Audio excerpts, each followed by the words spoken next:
Muchas gracias por acompañarnos una vez más en el Foro México que queremos.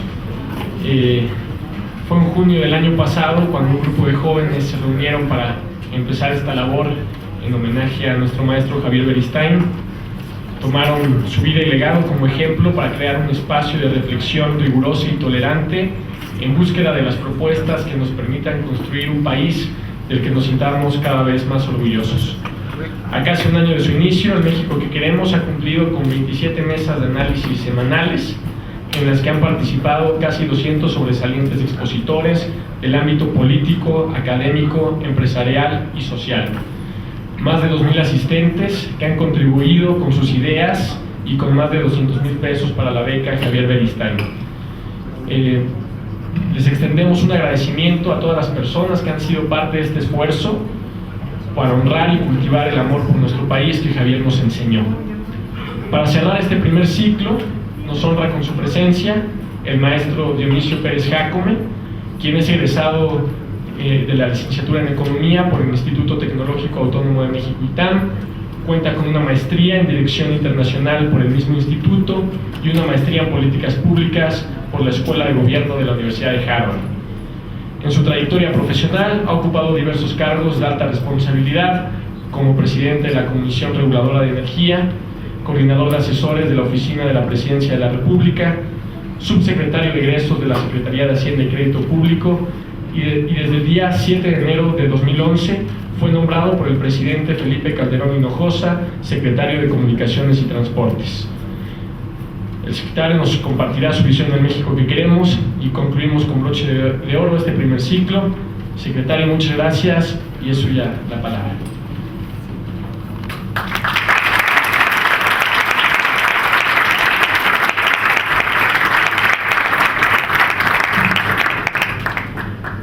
Bueno, pues en primer lugar, una vez más, me da mucho gusto estar con ustedes.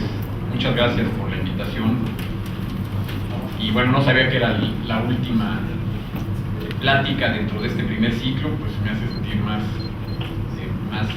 orgulloso de estar aquí con ustedes. Entonces, con mucho gusto, vengo a platicarles un poco cómo vamos con el desarrollo de la infraestructura en México y, por supuesto, después abriremos a un diálogo para platicar de pues, las inquietudes que tengan sobre este u otros temas. Se alcanza, ahí se ve mucho. Perfecto. Bueno, quiero empezar platicando un poco sobre en qué nos basamos o qué es lo que sustenta al plan de inversión en infraestructura del gobierno federal. Por primera vez en varias administraciones, en esta administración, la del presidente Calderón, desde muy temprano, desde el inicio, nos dimos a la tarea de desarrollar lo que se conoce como el Programa Nacional de Infraestructura, que es un programa que incluye las principales obras en materia de infraestructura que se piensan desarrollar durante este sexenio.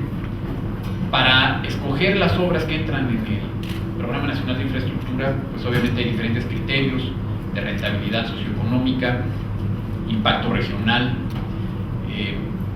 que permitan convertir a México, por ejemplo, en una verdadera plataforma logística, para lo cual estamos tratando de terminar obras carreteras que van de este a oeste, de norte a sur, complementadas por expansiones de puertos que le den mayor capacidad a la entrada de mercancías y al flujo de la misma hacia destinos al interior del país y hacia las fronteras. Entonces tenemos un rumbo muy claro, un compromiso que está planteado en el presupuesto de egresos de la Federación de cada año, que voy a mostrar, ha venido incrementándose en forma importante año tras año. Tenemos también un complemento al presupuesto de egresos de la Federación, dado por recursos extrapresupuestarios, dado por el programa incluido en el Fondo Nacional de Infraestructura. Y también quise poner en esta primera lámina el respeto al medio ambiente, porque es un elemento clave que venimos en todo momento cuidando, que las obras que haga el gobierno federal sean obras 100% que respeten el medio ambiente. Hemos denominado a este sexenio el sexenio de la infraestructura. ¿Y por qué es ello? Y pasamos a la siguiente lámina podemos ver cómo se ha venido incrementando año tras año la inversión impulsada como porcentaje del PIB. En este 2010 que concluyó, llegamos a la cifra de 4.8% del PIB, seguimos en 2011 en ese nivel. Y bueno, ustedes pueden ver que mantener un nivel, o más bien tener un incremento en la participación de la inversión dentro del Producto Interno Bruto, teniendo un Producto Interno Bruto que a lo largo de todos estos años marca una tendencia creciente, pues es claramente, lo hace doblemente difícil, porque tenemos que destinarle año tras año un porcentaje mayor del pastel de recursos a la inversión en infraestructura. En total, en lo que va de esta administración, la inversión impulsada asciende a más de 2.3 billones de pesos. Esto incluye inversión que se ha detonado en carreteras, puertos, aeropuertos, agua potable, hidroagrícola, electricidad, exploración y producción de hidrocarburos, en fin, incluye toda la inversión en infraestructura. Yo, por obvias razones, me concentraré el día de hoy en lo que hace a la Secretaría de Comunicaciones y Transportes y muy en particular en lo que son la inversión en carreteras en forma prioritaria. En promedio, durante los últimos 4 años, hemos tenido una inversión impulsada del orden del 4.5% del Producto Interno Bruto. En materia carretera, esta inversión también hemos venido repitiendo que es la más alta, en lo que va de estos 4 primeros años, es la inversión más alta transformada o traducida en kilómetros ampliados o modernizados o construidos, si lo comparamos con iguales periodos de administraciones pasadas. Como pueden ver en esta gráfica, si empezamos por la derecha, tenemos cómo va incrementándose. Esto, digamos, es la inversión, los kilómetros acumulados de 2007 a 2010. Es decir, en 2007 se construyeron o modernizaron 2.852 kilómetros, en 2008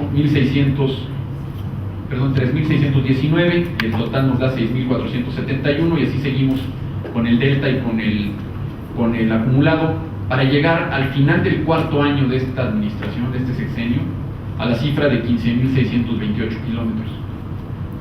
Si comparamos los primeros 4 años de la administración pasada, podemos ver que estábamos en 6.211 kilómetros. En toda la administración pasada llegamos a 11.640, ya superamos esa meta en casi el 50%. Y bueno, ahí podemos ver todo lo que se hizo durante el sexenio antepasado e incluso en el sexenio que fue de 1989 a 94. Entonces estamos invirtiendo mucho más en carreteras y además lo estamos haciendo en forma congruente con lo que queremos hacer de México, como ya decía, convertir a México en una verdadera plataforma logística internacional. Al invertir en carreteras estamos además contribuyendo a que caiga el costo de transporte de las mercancías.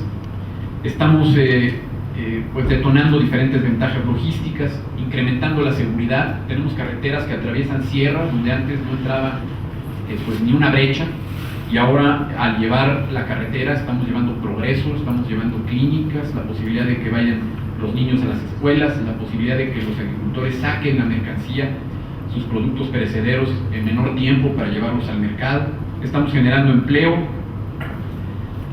reduciendo los tiempos de recorrido. Más adelante les voy a poner un par de ejemplos muy interesantes de lo que en algunos proyectos ha implicado la reducción de tiempos. Y en conclusión de todo lo que he señalado, contribuyendo al desarrollo económico. Si vemos lo que se ha invertido en carreteras en estos 4 primeros años, pasando a la siguiente, por favor. Tenemos que empezamos en 2007 con cerca de 27.827 millones de pesos de recursos públicos, que se complementaron con 4.557 de recursos privados, a través de diferentes esquemas de asociaciones público-privadas, para dar un total de 32.300 millones de pesos. Y podemos ver cómo ha venido incrementando este presupuesto año tras año.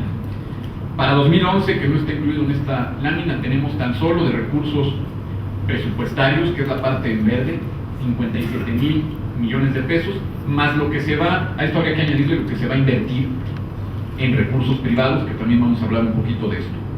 En total, llevamos invertidos más de 180,000 millones de pesos, con la distribución que pueden ver de 159,000 públicos y más de 21,000 de inversión privada. ¿En qué se está invirtiendo este presupuesto en materia carretera? Bueno, tenemos en primer lugar, empezando de abajo hacia arriba, lo que se conoce como construcción y modernización de carreteras. Estas son las grandes autopistas o carreteras libres, incluye carreteras nuevas o incluye ampliación de 2 a 4 carriles o a diversos longitudes y anchos de carretera. Después tenemos la parte de conservación, que le estamos destinando 10,805 millones de pesos. En conjunto, construcción y modernización y conservación suman 39,328. Después tenemos caminos rurales, que es un rubro que ha venido creciendo en forma impresionante en cuanto a recursos se requiere. Hace unos años se estaban destinando del orden de 3-4 mil millones de pesos a caminos rurales. Este año traemos 15,000 millones de pesos para conectar pequeños pueblos. Este es el tipo de inversión, por lo general puede ser de 7 metros, incluye a veces la pavimentación de brechas o de caminos de terracería o de plano la construcción nueva de caminos, y es donde más beneficios se ha observado porque permite unir a localidades remotas y llevar, como les decía, educación, salud y otros servicios sociales a comunidades que antes estaban aisladas. A esto le añadimos 1,596 millones de pesos como parte del programa de empleo temporal, que este año va a permitir tener más de 120,000 empleos.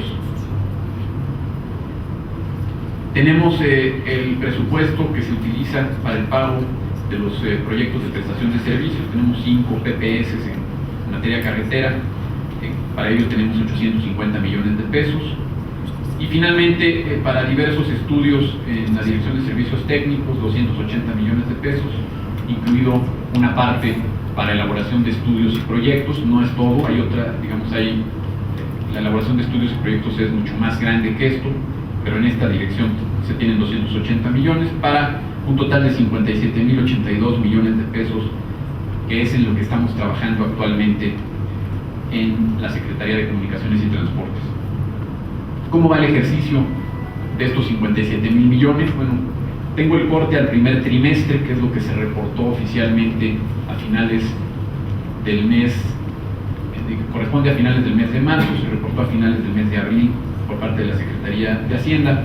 Ahora, pues en 10 días concluye el segundo trimestre y estaremos informando el avance de dicho trimestre dentro de un mes, a finales del mes próximo.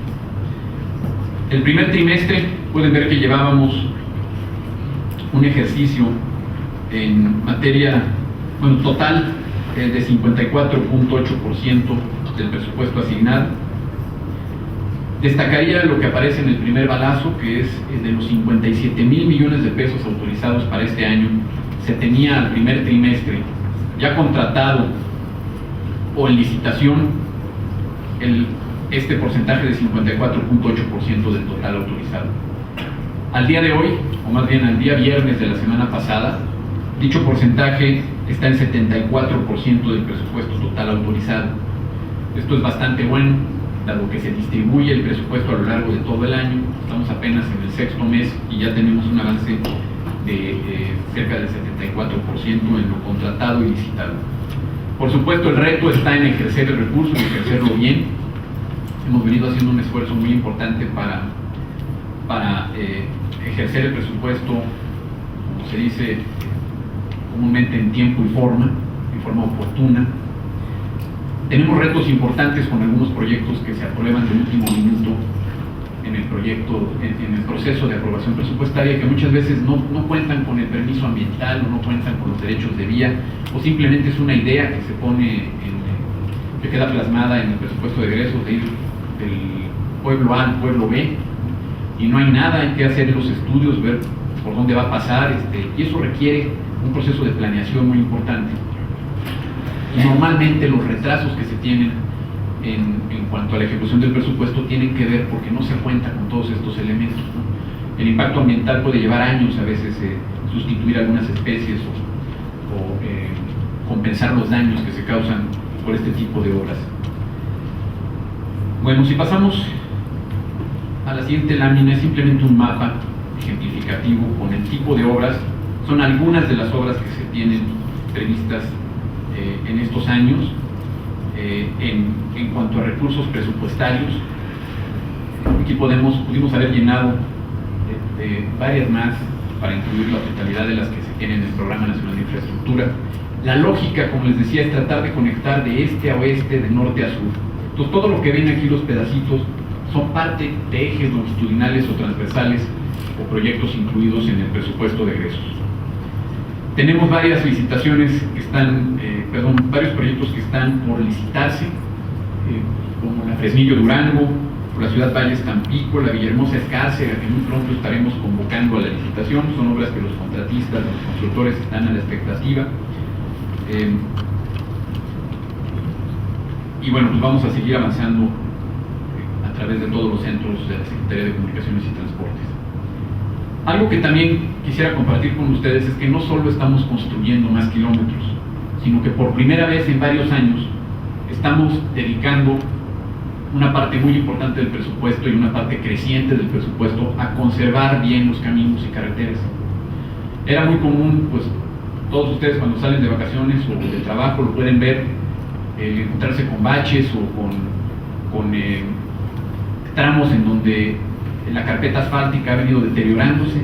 Bueno, aquí tenemos, con una medición que se tiene desde 1994, utilizando la misma metodología que mide el estado de las carreteras federales, tenemos que ha venido incrementándose el porcentaje de las carreteras que se encuentran en condiciones buenas o aceptables, y actualmente es de 80%, cuando hace algunos años estaban en 40-43% este porcentaje. Entonces esto es muy importante, y hay que tener en cuenta además que cada vez tenemos más kilómetros que cubrir. Entonces, por eso el presupuesto también en materia de conservación es hoy de más de 10,000 millones de pesos. Una innovación que arrancó hace poco en materia de conservación tiene que ver con los contratos plurianuales de conservación de carreteras. Para reducir los costos y dar certidumbre en la conservación de estas obras, de estas carreteras o caminos, hemos diseñado paquetes que se licitan una sola vez y son plurianuales. Entonces, por ejemplo, tienen una duración o una vida de cerca de 7 años estos contratos. Se licitan y la empresa ganadora pues es la encargada de mantener en buen estado durante ese periodo de tiempo los tramos carreteros incluidos en el paquete. Ya se licitó el de San Luis Potosí, que incluyó 754 kilómetros y un monto de más de 12,000 millones de pesos a lo largo de los 7 años. Se está licitando actualmente el paquete Veracruz Sur, y como pueden ver en esta gráfica vienen 4 más que se licitarán próximamente, y en total los 6 paquetes, pues estamos hablando de cerca de 4,000 kilómetros de pues, carreteras que van a ser mantenidas bajo esta modalidad. Además de todo esto que les he presentado, que es recurso presupuestario, son obras que se hacen con recursos del presupuesto de egresos de la Federación. Estamos contemplando las inversiones con recursos que se obtienen a través de esquemas de asociaciones público-privadas. En este cuadro podemos ver que pues, los esquemas de asociación público-privada suman en total 72 proyectos por una longitud de 3,800 kilómetros y una inversión total estimada en estos proyectos de 165,800 millones de pesos. Y podemos desglosar entre el tipo de obra. De aquellos que ya están concluidas tenemos 19, las obras en marcha tenemos 7, y en fin ahí pueden ir viendo los kilómetros y la inversión estimada. Darles algunos ejemplos. Podemos pasar rápidamente. Por ejemplo, si le picamos al primero, que son obras concluidas, tenemos los 19 proyectos, ahí los pueden observar. No voy a entrar en específico en ninguno, salvo que ustedes más adelante tuvieran alguna duda, y pues ahí trataría de actualizarles cómo van. Pasamos, por ejemplo, al segundo bloque, que es el de concesiones y obras de asociaciones público-privadas en marcha. Tenemos 7 de estas, incluye la Perote Jalapa, el libramiento de Jalapa, el libramiento de Saltillo, la Ejutla Puerto Escondido, en fin, de nuevo están a lo largo y ancho de todo el país. La tercera categoría son obras en marcha, incluyendo los PPS y obra pública no presupuestal. La obra pública no presupuestal son obras que se ejecutan con recursos, por lo general del Fondo Nacional de Infraestructura, se construyen y pues quedan a la espera de más adelante ser concesionados. Tenemos en marcha 6 de estos proyectos, pueden verlos de nuevo cuáles son. Destaca por su tamaño, obviamente, la Durango-Mazatlán. Durango-Mazatlán, estamos hablando de un costo estimado de cuando menos 19.369 millones de pesos, lo que explica gran parte de los 33.000 millones de pesos en esta categoría. También en un par de láminas más les voy a hablar un poco más de esta obra, porque es una obra definitivamente impresionante y va a representar grandes ventajas para los productos que se mueven en el eje Mazatlán-Matamoros, en cuanto a reducción de tiempos, en cuanto a competitividad, en cuanto a la posibilidad de que se encuentren productos que vienen de Europa y productos que vienen de Asia, ya sea materia prima o producto exportado, y va a permitir competir directamente con puertos como Long Beach o Los Ángeles en cuanto a los tiempos y la distancia que se tiene para llegar al este de los Estados Unidos. Tenemos 7 obras adjudicadas por iniciar construcción, con un total de 18.200 millones de pesos. Regresamos, es esta justamente, o bueno, ya no sé, son obras adjudicadas por iniciar, son 7, ahí están. De nuevo incluye algunas concesiones, como el libramiento de Chihuahua, que lleva ya un par de años, estamos a la espera de que se pueda encontrar una solución. La Salamanca-León, que está por iniciar, ya fue adjudicada. Dentro de los PPS, la Mitla-Tehuantepec, también que está por iniciar construcción. El aprovechamiento de activos, como parte de los paquetes de aprovechamiento de activos, los que ya están adjudicados de Encarnación de Díaz a San Juan de los Lagos, Zacapo, Entronque, Marabatío, Zapotlanejo, el libramiento de Mazatlán, y finalmente una obra vinculada con concesión existente, que es la Pirámide Peñón. Todas estas de nuevo están por iniciar. Yendo un poco más rápido, tenemos 3 proyectos en licitación. Bueno, en realidad son un poco más, son 3 más unos que lanzamos la semana pasada, que voy a hablar en un momento. Estos tienen que ver con el paquete de Michoacán, que incluyen el libramiento poniente de Morelia, el libramiento nororiente de Uruapan, la modernización Pátzcuaro-Uruapan, y un tramo que se va a dar en concesión, que es la Pátzcuaro-Lázaro Cárdenas. Todo esto está actualmente, como señalaba, en licitación. Obras por iniciar vinculadas a concesiones, tenemos 9 obras. De nuevo, para no aburrirlos mucho con proyectos específicos, ¿por qué no te regresas al cuadro maestro?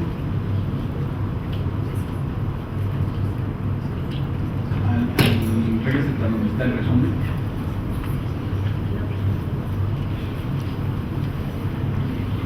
Mis problemas técnicos.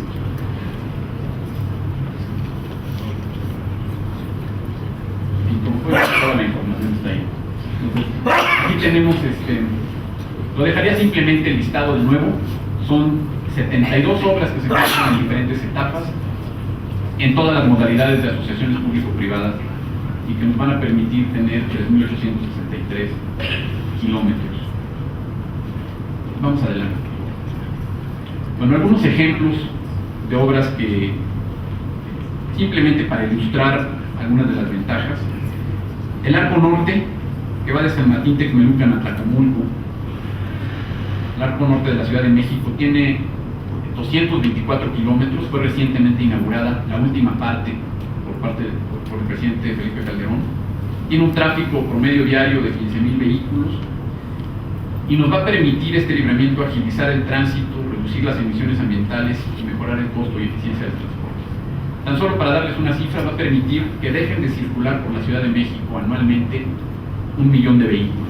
Imagínense todo el efecto positivo que va a tener en cuanto a menores accidentes, en cuanto a menor tráfico, en cuanto a contaminación evitada. Y la segunda obra que quería usar de ejemplo es la Durango-Mazatlán. La Durango-Mazatlán, como señalé, es una obra que, si vemos solo ese trayecto de Durango-Mazatlán, que incluye cerca de 200 kilómetros. ¿Dónde está Pauso? ¿Cuántos kilómetros son? Van a ser 230 kilómetros. Es la primera parte que va de Mazatlán a Durango, pero esto es parte de un eje que llega hasta Matamoros, que se ha venido modernizando a lo largo de los últimos años. Tan solo de Durango a Mazatlán vamos a reducir el tiempo de lo que hacen los vehículos en 3.5 horas en estos 230 kilómetros. Y si tomamos lo que hacen los camiones de carga, vamos a reducir en cerca de 6 horas el trayecto. Se tienen más de 70 túneles y 115 o 120 puentes en este trayecto. Para que se den una idea, pasa de puente a túnel, puente-túnel, va rompiendo una brecha, una sierra que es sumamente accidentada, y de veras hay que estar ahí para ver lo que implica. Es por ello que va a costar cerca de 20,000 millones de pesos. Incluye además, justo en la frontera entre Sinaloa y Durango, un puente. El puente Baluarte Bicentenario pasa precisamente un río, el río Baluarte, que divide los dos estados. Y este puente además va a ser un ícono de la ingeniería mexicana y de la infraestructura mexicana. Va a tener una longitud de 1.124 metros, una altura de cerca de 400 metros desde el fondo, digamos, desde el río hasta el puente, y es un puente sostenido, es un puente volado que tiene de la última columna en Sinaloa a la primera columna en Durango 520 metros de distancia. Entonces está sostenido por cables, es espectacular. La verdad es que pues es un orgullo de nuevo de la ingeniería mexicana, y es todo esto, la Durango-Mazatlán, incluyendo el puente Bicentenario, va a estar inaugurado el año 15. Pasamos rápidamente a lo que es transporte ferroviario. Para complementar, simplemente decirles que también no ha quedado exento el esfuerzo en materia de infraestructura. Si comparamos lo que se hizo en administraciones anteriores con lo que estamos invirtiendo tan solo en los primeros 4 años, pueden ver que estamos en casi el triple. Hemos concluido el tren suburbano, el sistema 1 y el libramiento de Tehuantepec, y entre los proyectos en proceso tenemos libramientos ferroviarios de Celaya, Morelia, Manzanillo, Veracruz, Córdoba y Ciudad Juárez. Seguimos trabajando en el sistema del suburbano 3 también, para ver si podemos retomarlo. Ya se tuvo una licitación que desafortunadamente no fue adjudicada, fue justo en medio de la crisis, y estamos buscando que se reactive para poder apoyar el flujo de personas en el oriente de la Ciudad de México, en el área de Chalco y Iztapalapa. En materia portuaria, marítimo-portuaria, también se ha tenido un incremento. Mientras que en los primeros 4 años de la administración pasada se habían invertido 20,600 millones de pesos, estamos actualmente en 31,575 y sumando e incrementándose. La inversión durante los primeros 4 años es 53% mayor respecto al mismo periodo de la administración anterior y 471% respecto al 95-98. Tenemos varios proyectos que se han concluido o están en marcha. Los podemos ver brevemente aquí. Si empezamos arriba, digamos, para ir en el sentido del reloj, tenemos el libramiento en Altamira, el libramiento carretero de Altamira, con una inversión de, no se alcanza a ver, 310 millones de pesos de recursos públicos. Y así podemos ir dándole la vuelta. Tenemos obras en Tuxpan, en Veracruz tenemos un par de obras muy importantes. En Lázaro Cárdenas, aquí les pongo uno, que es el dragado de canales de acceso, Dársenas y Canal Interior. Además tenemos lo que se conoce como la segunda terminal especializada de contenedores, que está actualmente en licitación para aumentar la capacidad, para duplicar la capacidad que pueda tener el puerto para mover la mercancía que llegue principalmente de Asia. En Manzanillo tenemos una obra muy importante en una laguna que se llama la Laguna Cuyutlán, que es donde se está instalando, se está construyendo la planta de gas natural licuado, gas que va a provenir de diferentes países, va a llegar en forma líquida, porque este viene de Sudamérica en principio, y se va a gasificar, va a regresar a su estado gaseoso al traerlo a la temperatura ambiente. Y para permitir la entrada del barco que va a llevar el gas natural licuado, estamos terminando un proceso muy importante de dragado y de ampliado del canal en una nueva sección de la laguna en Manzanillo. Tuvimos que desviar el ferrocarril que pasa por ahí, hacer un viaducto alrededor de la laguna para evitar que pasara. No era posible que pasara por el canal donde van a pasar grandes barcos. Entonces, una obra sumamente compleja, tan solo en lo que hace a puertos, la parte de dragados, estamos hablando de más de 4,000 millones de pesos, el ampliado del canal y todas las obras para su habilitación. También tenemos en Manzanillo la terminal especializada de contenedores 2, que está actualmente en proceso. En Mazatlán tenemos la alineación de muelles. En Guaymas tenemos también diferentes obras. En todos los puertos, diría yo, estamos haciendo algo para ampliar o modernizar la capacidad, ya sea con recursos públicos o recursos privados. Pero eso es lo que hace que se compare tan favorablemente con otras administraciones. Entonces aquí me pararía, aquí terminamos. Simplemente quise darles de nuevo una visión rápida de lo que son las obras que traemos en esta parte en estos sectores de la Secretaría de Comunicaciones y Transportes, y con mucho gusto podemos platicar de cualquier proyecto o cualquier duda que tengan. Muchas gracias.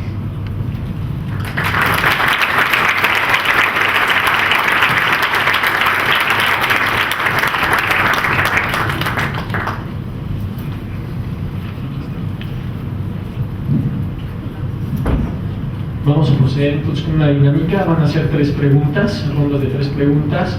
Les solicitamos que seamos muy concretos para dar oportunidad que más personas participen.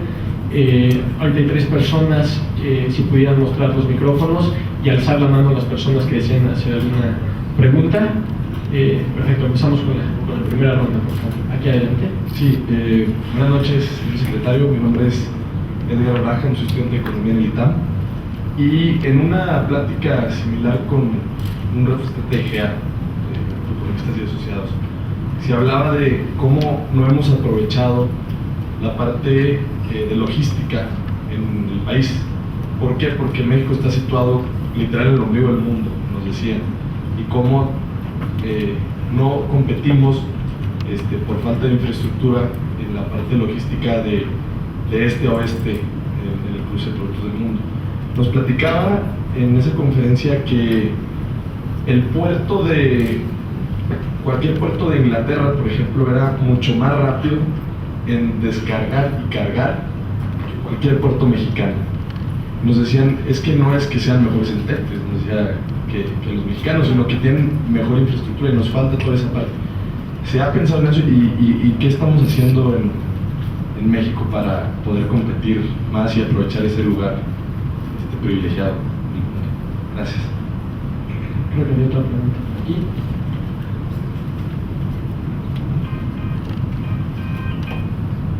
Lo felicito, señor licenciado, por los datos que ha dado a conocer y que yo creo que es muy conveniente porque ha habido un periodo en que ha habido muchas noticias contradictorias. Yo fui subgerente de Pemex y de Comisión Federal de Electricidad, donde usted tuvo mucha participación en la Secretaría de Energía. Pero en general me voy a referir al problema que estamos viviendo de los 50 años de catedrático en la UNAM, y es el problema de los ingenieros. es una realidad. Cada vez tenemos menos ingenieros, particularmente en el campo de la ingeniería civil. Hay otros ingenieros que están desarrollando enormemente, pero están en las áreas de mecatrónica, aspectos computacionales, pero lo que es la ingeniería civil, la ingeniería de botas fuertes, que lo llamábamos en mis tiempos, pues los muchachos no quieren estudiar eso, y en parte porque en muchos casos no hay ingeniería de proyectos, en otro porque las compañías contratistas pues realmente pagan muy mal. Están saliendo muchísimos ingenieros de México a varios países del mundo, aunque las necesidades de infraestructura en casi todo el mundo son crecientes. Entonces sí me gustaría que usted nos dijera, bueno, qué se está haciendo desde el punto de vista de la Secretaría para resolver este problema que tenemos. Una pregunta más, por favor. Si desea alzar la mano aquí. Aquí hay al frente una pregunta, por favor. Gracias. Secretario, la pregunta que tengo es muy sencilla. En la visión de la Secretaría de Comunicaciones y Transportes, la participación del transporte de pasajeros vía ferrocarril, urbano e interurbano, ¿cuál es esta visión? ¿Qué futuro podemos esperar en este sector de infraestructura?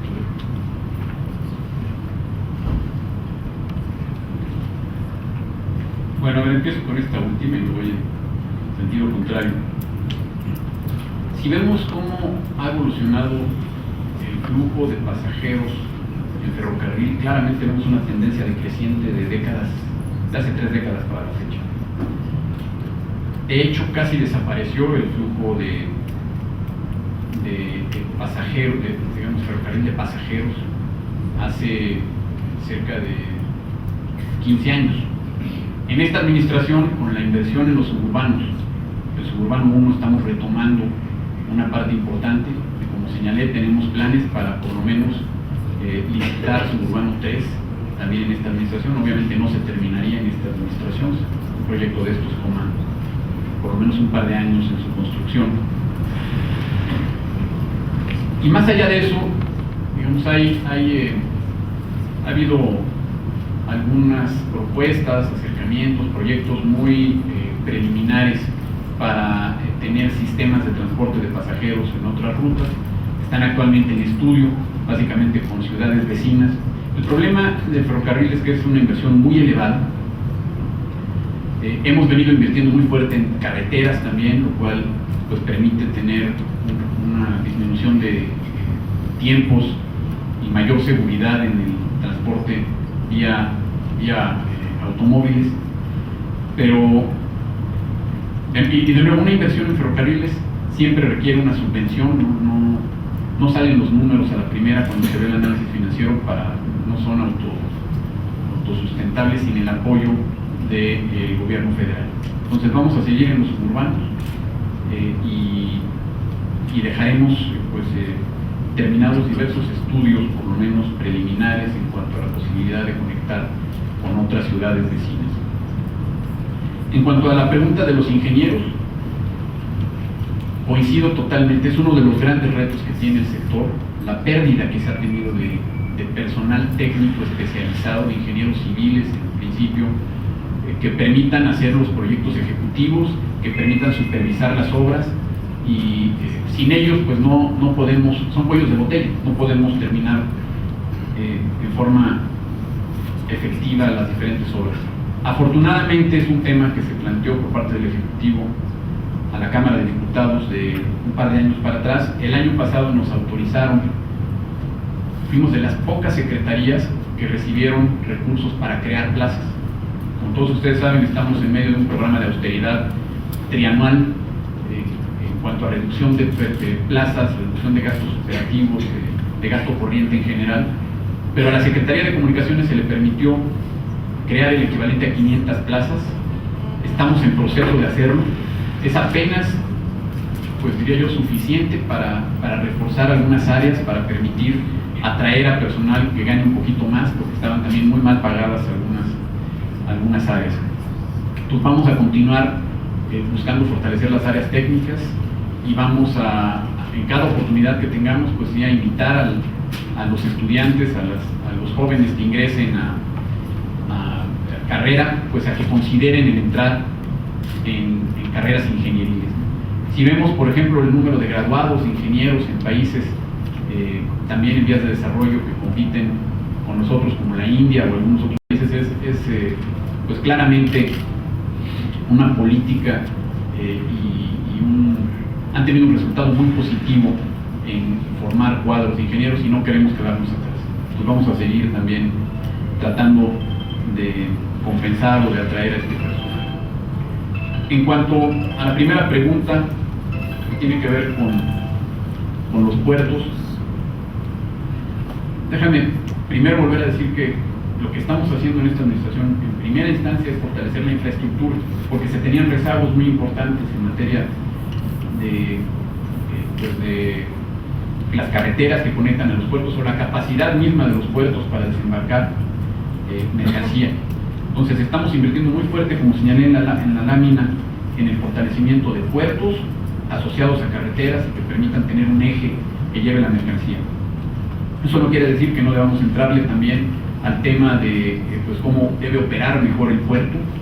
Allí, si me permites, no tengo ahorita los detalles, pero sí hay diferentes programas de modernización de las APIs en nuestras administraciones portuarias integrales que incluyen precisamente cómo ser más eficientes, qué tipo de maquinaria deben de tener, y han estado invirtiendo en forma muy importante. Pero recalcaría nada más lo que ya dije. Mencioné el eje Mazatlán-Matamoros. Lo mismo pude haber dicho de Lázaro Cárdenas. Lázaro Cárdenas se va a completar, se va a complementar con el paquete Michoacán, que también señalaba, y de ampliación de carretera para permitir que toda la nueva mercancía que entre al puerto de Lázaro Cárdenas tenga una salida mucho más rápida hacia el norte del país. Todas las obras portuarias estamos tratando de convertirlas en ejes longitudinales.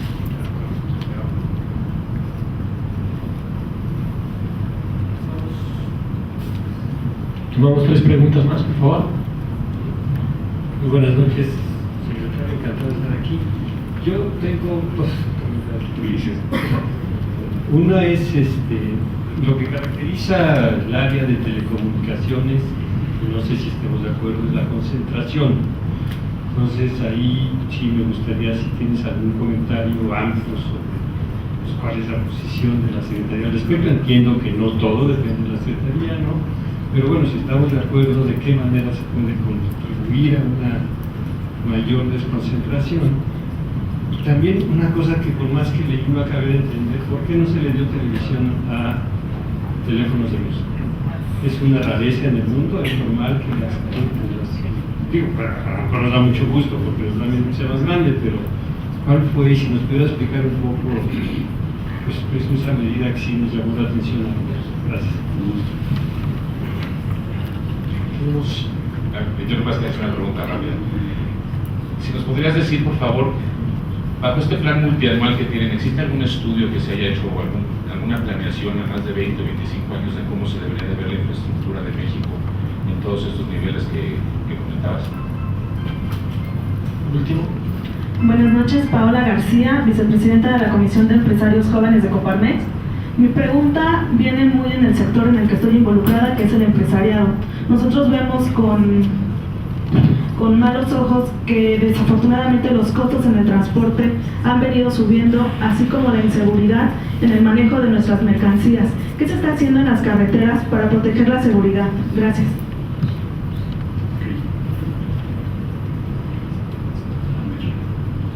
Bueno, empiezo por la pregunta de las telecomunicaciones. La política del gobierno federal es tener más competencia, promover la convergencia de tecnologías, que es justamente lo que quiere hacer Teléfonos de México, es decir, utilizar par de cobre que ya tiene para llegar al hogar, para que por allí puedan pasar, o por fibra óptica, en fin, puedan pasar no solo voz y datos, sino también imágenes desde televisión. Y en tercer lugar, promover una mayor cobertura, el que puedan llegar a más rincones del país diferentes servicios, ya sean agregados o no agregados, de voz, datos, imágenes, internet, en fin. ¿Qué estamos haciendo? Buscando reducir las barreras de entrada en todos los mercados. Aquí se trata de que haya más competencia y más participantes, tanto en el mercado de telecomunicaciones como en el de radiodifusión. ¿Cómo lo estamos haciendo? A través de la regulación, a través de medidas o acciones regulatorias que lleva a cabo ya sea la COFETEL, que es la comisión encargada, que tiene su propia autonomía para llevar a cabo, para desarrollar y aplicar la regulación en estas materias, así como en algunos casos también a través de las acciones de la Secretaría, que también tenemos atribuciones regulatorias y tenemos atribuciones en materia de política pública. Hemos traído una agenda pues muy activa en días recientes, en meses recientes. ¿Por qué? Porque hay varias medidas que venían en la tubería, puedo decir así, de años atrás, que no se habían terminado de resolver. Se acumularon y hemos venido ahorita resolviéndolas. Por ejemplo, las tarifas de interconexión. Las tarifas de interconexión es lo que paga un operador a otro operador para que le termine su llamada. Si un operador no tiene infraestructura disponible en el lugar donde está el usuario final de la llamada, se tiene que interconectar a otras redes. Es un principio básico de las telecomunicaciones para que el segundo operador le termine la llamada. Pues bien, se han tenido disminuciones importantes en las tarifas de interconexión, que representaban, por ejemplo, una barrera de entrada muy importante, y esto le ha dado y le está dando ya viabilidad. Ustedes lo podrán ver en paquetes que se han anunciado en días recientes en materia de celular, de paquetes móviles en cuanto a los precios a los usuarios finales y a la posibilidad de que se interconecten usuarios de otras redes. Se han tenido disminuciones también en la tarifa de interconexión, no solo en telefonía móvil, también la Comisión Federal de Telecomunicaciones recientemente determinó una terminación fija.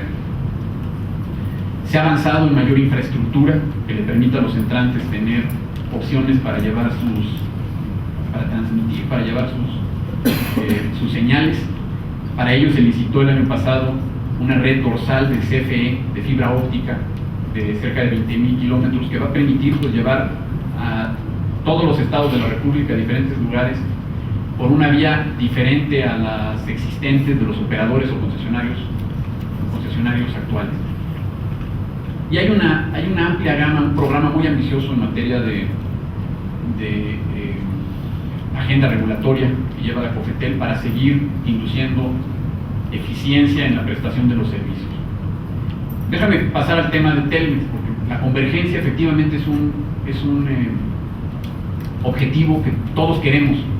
¿Por qué no se le dio, por qué no fue favorable la resolución en cuanto al cambio en el título de concesión de Teléfonos de México? Aquí déjenme hacer un poquito de historia. Hace algunos años, Teléfonos de México solicitó a la Secretaría y a la COFETEL que se le autorizara el cambio en el título de concesión. En 2006, esto fue a raíz de un instrumento regulatorio que publicó el Ejecutivo en el año 2006 a finales, que se conoce como el Acuerdo de Convergencia. En él se establecen las reglas que todos los operadores deben de cumplir para poder obtener la autorización de la autoridad. Pues Teléfonos de México solicitó. Allí se establecía en el Acuerdo de Convergencia un plazo de 60 días a partir de que se recibía la solicitud para que la autoridad, en este caso la COFETEL, dijera si procedía o no procedía. Y el Acuerdo de Convergencia decía que si no se daba la respuesta a tiempo, aplicaba lo que se conoce como afirmativa ficta. Esta afirmativa ficta la pidió Teléfonos de México al ver que pasaron los 60 días y que no se dio una respuesta. Pasó el tiempo, pasaron los años y finalmente hace un mes y medio ganó el juicio y un juez ordenó a la Secretaría de Comunicaciones resolver si se otorga o no se otorga el cambio en el título de concesión de Telmex, considerando que aplicó la afirmativa ficta por parte de Cofetel. Muchos interpretaron como que estábamos obligados a dar el sí porque se tenía la afirmativa ficta, pero la afirmativa ficta de Cofetel era solo un elemento de un conjunto de elementos con que tenía que cumplir el operador, en este caso el concesionario de Teléfonos de México. El acuerdo de convergencia establece muy claramente cuáles son los requisitos procedimentales, es decir, para poder analizar la solicitud, y cuáles son los requisitos sustantivos que debe de cumplir para asegurar que esté prestando un servicio en forma, digamos, que propicie la competencia equitativa y que esté cumpliendo con diferentes medidas de eficiencia. Al hacer el análisis la Secretaría de Comunicaciones, pues nos dimos cuenta, o digamos quedó documentado, que al día de hoy Teléfonos de México no está cumpliendo con todo lo que tiene que cumplir para obtener el cambio en el título de concesión. En particular, no está cumpliendo con diversas obligaciones en su título de concesión, que es un requisito establecido en el acuerdo de convergencia. Obligaciones que tienen que ver precisamente con la interconexión, por ejemplo, cómo se da la interconexión en forma eficiente, que se dé en términos no discriminatorios. Hay más de 15 procedimientos ahorita abiertos que aplican a Teléfonos de México, procedimientos de sanción, que se derivan de diversas causales, como que no entregó información a tiempo, o no incluyó, digamos, una grabación en ciertas llamadas, lo cual es una interferencia en la comunicación, en la interconexión. No se otorgó vuelvo al tema de información, en fin, hay diferentes causales que, pues eso, en otras palabras, lo que nos dice es que no se está dando una interconexión efectiva. Además, no se ha expedido por parte de la autoridad lo que se conoce como el convenio marco de interconexión, que es un modelo de contrato que le debe decir a Teléfonos de México pues qué tiene que cumplir para dar una interconexión eficiente, por mencionar algunos. Lo que nosotros dijimos a Teléfonos de México es no cumples hoy, pero queda abierta la posibilidad en cualquier momento que así lo decida la empresa de regresar con nosotros y se analizará en forma inmediata la solicitud, y si cumple con todos los requisitos al momento que nos presente una nueva solicitud, por supuesto que se autorizará, y en ese momento tendríamos la posibilidad de que dé el servicio de video también. No, perdón por toda la respuesta larga, pero sí quise ser claro aquí en la pregunta de Ulises. Bien, la parte de qué estamos haciendo para incrementar la seguridad en carreteras. Tenemos convenios firmados con las instancias en este caso con la Secretaría de Seguridad Pública, para pues dar mayor vigilancia a lo largo de todo el país. Estamos en pláticas con asociaciones de transportistas, digamos de asociaciones de autotransporte, para también atacar problemáticas específicas que se puedan presentar, en coordinación, como ya decía, con autoridades en esta materia, y también en coordinación con los gobiernos estatales. Y estamos también en el proceso, como lo señalamos hace un mes y medio, con motivo de la Semana de Seguridad Vial. Estamos en un proceso que queremos pues mejorar las instalaciones de las carreteras para que tengan lugares de aparcamiento, los camiones, que tengan lugares relacionados también con sanidad en cuanto a las normas de los baños, todo esto que influye en un mejor ambiente y puede pues dar mayor transparencia y que se tenga a fin de cuentas mayor seguridad. Aquí me estoy refiriendo a la seguridad entendida, digamos, como evitar que haya incidentes relacionados con robos, en fin. Además, estamos haciendo mucho en cuanto a la seguridad entendida como safety. Tenemos un programa en CAPUFE, en Caminos y Puentes Federales, en donde identificamos cada año cuáles son los lugares que presentan mayores problemas en cuanto a accidentes, por ejemplo, curvas muy aperaltadas. Entonces destinamos recursos específicos para hacer un nuevo trazo y evitar que se presenten los accidentes. Entonces estamos atacando ambos tipos de problemas para buscar que se tenga menor accidentabilidad. También estamos en conjunto platicando con la Secretaría de Salud, que tiene diversos programas educativos, de instrucción, de orientación para, por supuesto, combatir que la gente tome a la hora que maneja, y bueno, los diferentes programas que ustedes conocen que se lanzan durante los periodos vacacionales.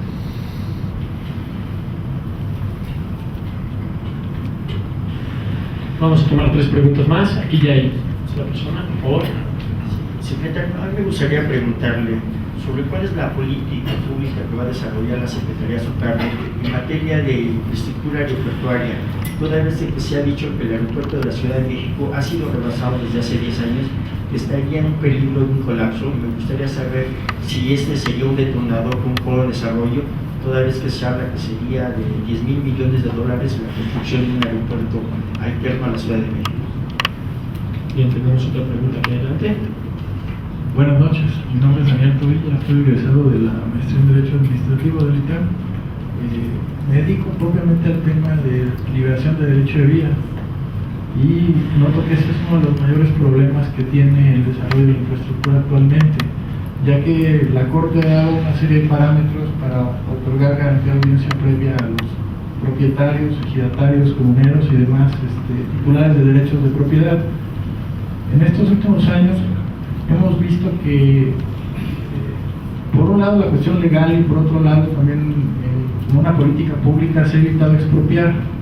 Yo creo que la tarea de cerrar este proyecto, el Plan Nacional de Infraestructura, que es el más ambicioso que hemos visto en décadas, amerita que se tome muy en cuenta la posibilidad de hacer expropiaciones masivas de los tramos que actualmente tienen problemas de liberación.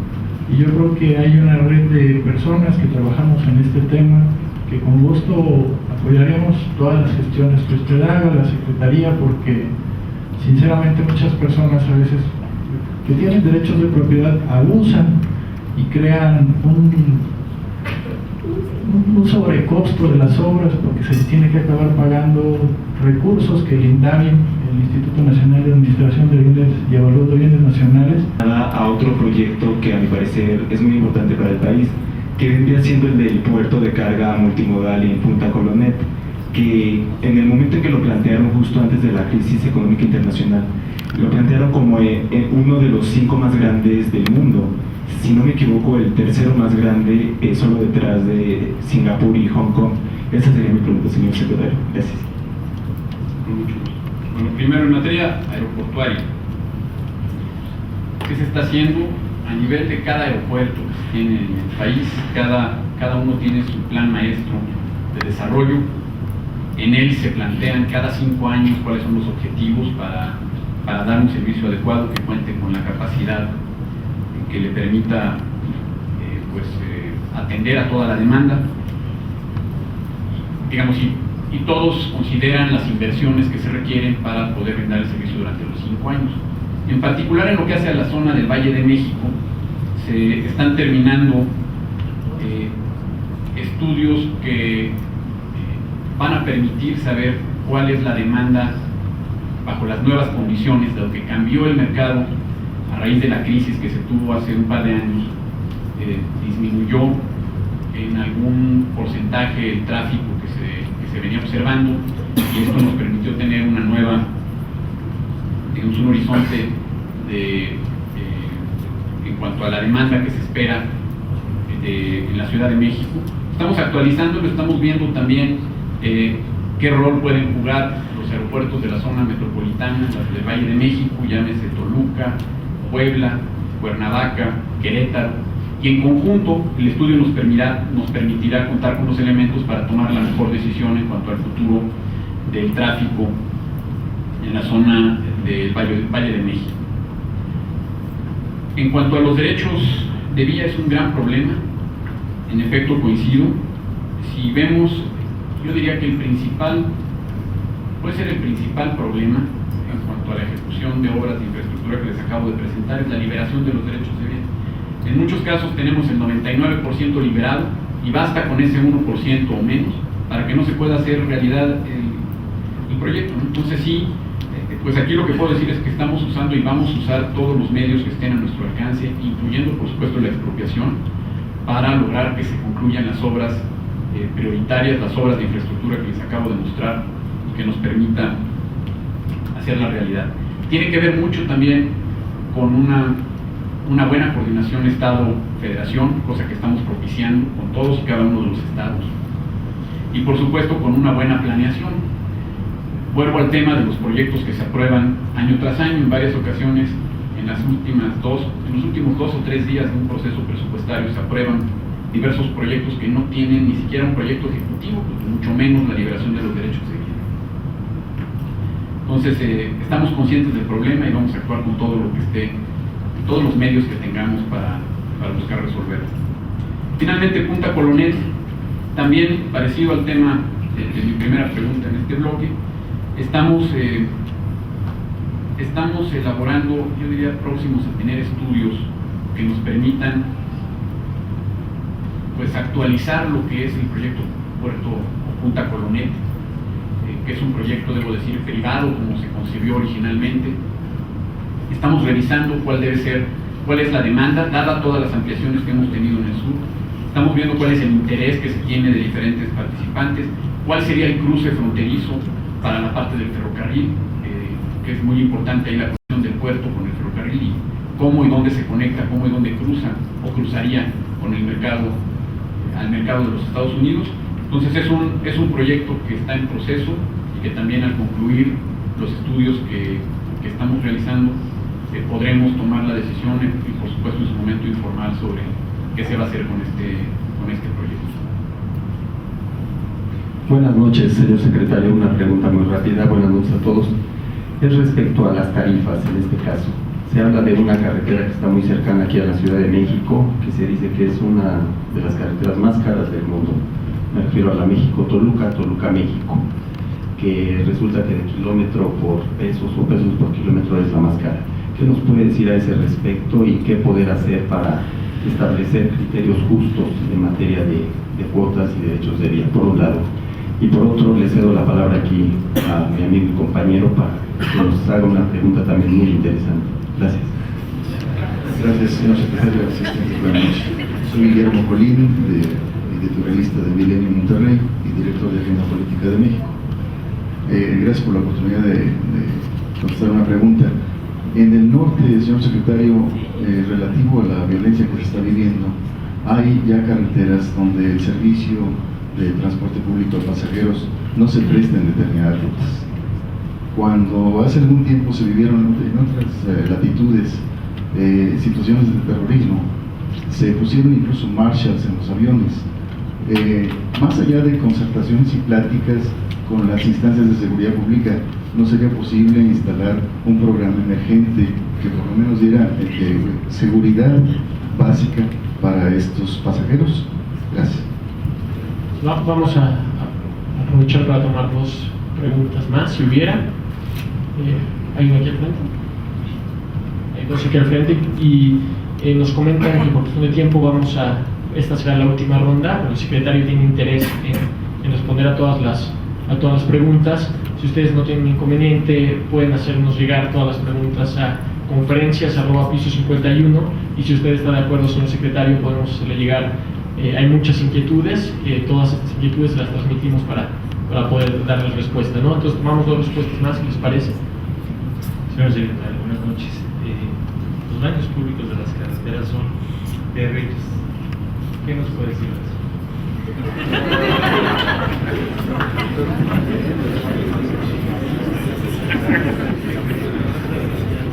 Adelante. Buenas noches. Señor secretario, mucho gusto, vengo de Guadalajara. Les agradezco a todos y al grupo que sea tan accesible el poder participar, porque de cierta manera está presente, y el poder recibir la información. Lo felicito por la claridad de todos los temas, los datos. Realmente es muy difícil porque son muy técnicos Quería complementar unas cosas. En el caso de Jalisco, los baños de las carreteras son excelentes. En el caso de las cuotas, no sé de qué depende. En el caso de las cuotas, fui a Bosque Real a un concurso de equitación. 30 pesos por salir de Santa Fe a un tramito a la carretera de Toluca y 43 pesos de Toluca a la venta Chamapac, Bosque Real. O sea, eso multiplicado por 2 sí se me hace caro, aunque bueno, si lo vale, se paga. Mi pregunta específica es, ¿por qué si en Jalisco está Puerto Vallarta y en Nayarit, la parte pegada a Puerto Vallarta, tenemos un tramo tan malo de carretera? No tenemos autopista. Es un carril de ida de venida en una zona selvática. Si un trailer se accidenta, que es muy seguido, que es casi en cada vacación, son 6 horas las que esperamos todo el mundo, porque también los aviones, pues no, se saturan y no hay. Entonces, en el caso de la persona que vive en Guadalajara, bueno, 4 horas es muy accesible. Las cuotas no son altas, realmente, pero tenemos cerca de 2 horas de una carretera que da tristeza, que es una carretera que podría ser rural, pero sin embargo en Puerto Vallarta y en Tamitan, sin Nayarit, ahí por ejemplo, porque es que no lo conocen, por eso les doy una información más amplia, hay desarrollos de hoteles como San Regis, Four Seasons, y hay casas en millones de dólares que se cotizan en Sotheby's, que bueno, contribuyen con sus impuestos, y sin embargo la carretera es fatal. Muchas gracias. Vamos a tomar, aprovechando una última pregunta. Como hay muchas inquietudes a deshogar, nos comprometemos, repito, la cuenta de correo es conferencias@piso51.com, y nos comprometemos a hacerle llegar al secretario todas las dudas e inquietudes que hay. Él nos ha ofrecido que da respuesta a las preguntas. Muchas gracias. Buenas noches, señor secretario. Mi nombre es Luis Enrique Toledo Arias, soy estudiante de Economía del ITAM. Y bueno, mi pregunta va enfocada al tema de las licitaciones y cómo podría el gobierno asegurar que las adjudicaciones de contratos efectivamente se otorgan en empresas eficientes y seguras para evitar problemas de ineficiencia. Gracias. Muy bien. Bueno, primero, el tema de las tarifas carreteras. En realidad, tenemos 2 tipos de carreteras en el país, las libres, por supuesto, y las de cuota. Las de cuota, lo que buscan, lo que reflejan, a fin de cuentas, es el equilibrio financiero de cada proyecto. No es lo mismo construir una carretera en un tramo plano que pasando, como la que señalaba, por dar un ejemplo, entre la sierra, donde hay que ir de túnel a puente, túnel-puente, o que representa alguna dificultad. Entonces, las tarifas son justamente el resultado del equilibrio financiero de cada proyecto. No sé si quieren tomar un minuto, no sé si esté Adolfo por allí, para que, si quieres, explicar un poco los criterios que estamos siguiendo para revisar, y si me permiten pasarle a mi colega la palabra. Adelante. Hola, ¿qué tal? Gracias, secretario. Sí, como bien lo señala el secretario Dionisio Pérez Jacome, el tema es de equilibrio financiero. Sin embargo, en particular en la autopista que se ha señalado, no sé si los que son usuarios, si no, se han dado cuenta que ese equilibrio financiero se ha alcanzado con el tiempo que lleva el título de concesión en marcha. Se ha alcanzado, sin embargo, y con ello la tarifa ha bajado. Con ello también implica que va a haber cargas para el concesionario desde el punto de vista de obras de conservación y de operación en la autopista, mejores servicios. Cada vez hay un incremento mayor en las inversiones que se hacen de conservación, de mantenimiento mayor, mantenimiento menor. Y ahora también se está trabajando como compromiso del título de concesión en mejorar la operación, es decir, el cruce en las casetas, parentaje, para que haya un tiempo de espera menor. Son temas que obviamente, como bien lo señala, depende de dónde se haga la obra, y en función de la obra se realiza todo. Entonces, es un tema que se ha estado trabajando en los últimos años en la Secretaría, porque algunos títulos de concesión ya han envejecido y se están renovando. Entonces, ese es, digamos, en términos generales de explicación. Yo creo que podemos complementarlo además y después mandamos los datos particulares de la México-Toluca para que puedan puedan observar cómo estaba y cómo ha venido evolucionando. Prácticamente de 80 a 60 pesos. Gracias. Bueno, el tema de seguridad, como ya señalaba, está muy focalizado, es lo que hemos podido observar. Hemos estado en pláticas con las diferentes asociaciones y lo que en principio se ha buscado hacer es, por supuesto, atender la problemática específica. Si nos reportan incidentes, se platica, se les pide que además denuncien, lleven a cabo ante las instancias correspondientes que presenten la denuncia, porque eso es lo que permite después actuar para saber dónde se dio, cómo se dio y poder solucionar el problema. En varias ocasiones algunas empresas no denunciaban y bueno, eso por supuesto no es lo deseable. Se ha buscado también el que se mantengan las rutas. En algunos casos ha habido cambios de horarios. Yo diría, de las que me ha tocado platicar con algunas asociaciones, ese ha sido el caso. Y vuelvo al tema que ya señalaba, se tiene el contacto, se pone en contacto con la Secretaría de Seguridad Pública, con las autoridades estatales para platicar sobre qué otras medidas pueden darse que permitan minimizar que se repitan estos incidentes y brindar mayor seguridad. Hay medidas precautorias y por supuesto medidas de supervisión en carretera con mayor flujo, mayor constancia, mayor periodicidad por parte del apoyo de las diferentes instancias de seguridad pública. Y bueno, estamos abiertos por supuesto a diferentes esquemas. Si hay más opciones, siempre estaremos abiertos a continuar analizando qué se puede hacer para avanzar en este importante tema. En materia de los baños, ya señalaba también, es un tema también que tenemos ya en la agenda. Estamos buscando que tanto en las carreteras de caminos y puentes federales como en las carreteras concesionadas y yo diría en todas las instalaciones se pueda tener un estándar mínimo que permita asegurar que se cuente con un servicio efectivo. Este tema lo revisamos a raíz salió de nuevo durante la semana de seguridad vial y es un tema en el que está trabajando el subsecretario Fausto Barajas, que también nos acompaña aquí, y en donde esperamos también próximamente dar los elementos, dar a conocer cuál va a ser la estrategia que nos va a permitir garantizarles que haya mejores instalaciones en todas las autopistas y carreteras del país. El tema de Nayarit, no sé exactamente cuál es el tramo. Puedo mencionar que entre las prioridades que traemos está el tramo de Jala a Puerto Vallarta, que digamos entra por el norte hacia Puerto Vallarta, pasa por una zona, pasa por Compostela, Jala, Compostela, Puerto Vallarta. Es un proyecto que está pensado concesionarse. Vamos a avanzar con la primera etapa en este año.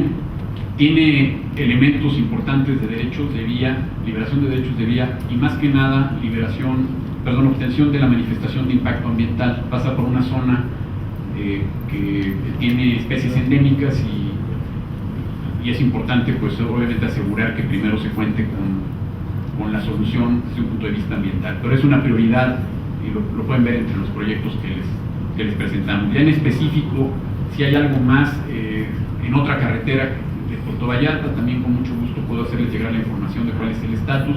Es importante ver si es carretera federal, digamos ahí puede ser carretera concesionada, que sería una concesión federal, o carretera libre federal, o carretera estatal o local, digamos una carretera que conecte un camino rural o una brecha, si la conservación no corre a cargo nuestro, sino es más bien responsabilidad de las autoridades locales. Pero con gusto podemos dar más información.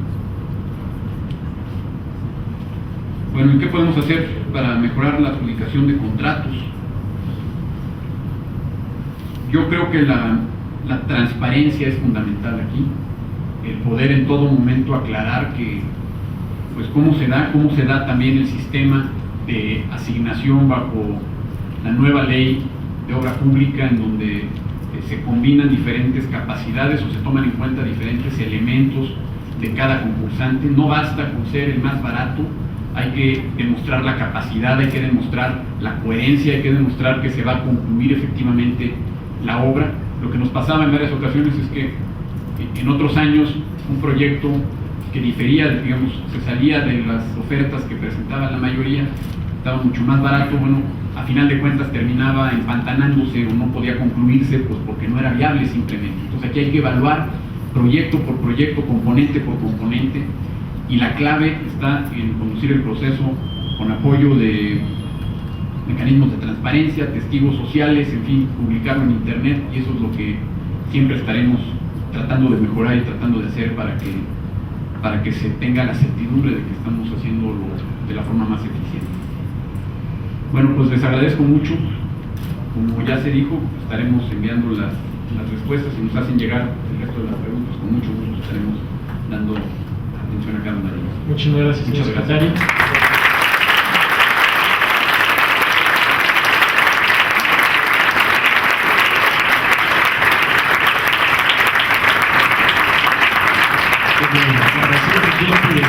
Habernos acompañado a concluir un año de reflexiones en homenaje a Javier Beristain. Es una excelente forma de cerrar este primer ciclo. Continuaremos con este esfuerzo compartido de reflexión. Queremos aprovechar para dar un anuncio. Bueno, María Elena nos pidió que extendiéramos una invitación. María Elena Juárez de Beristain, que nos acompañó desde la primera mesa hace un año. El día de mañana habrá un evento en memoria al segundo año de la partida de Javier Beristain, aquí en piso 51. Todos están cordialmente invitados para seguir con este esfuerzo y contagiando ese cariño que tenía Javier por el país.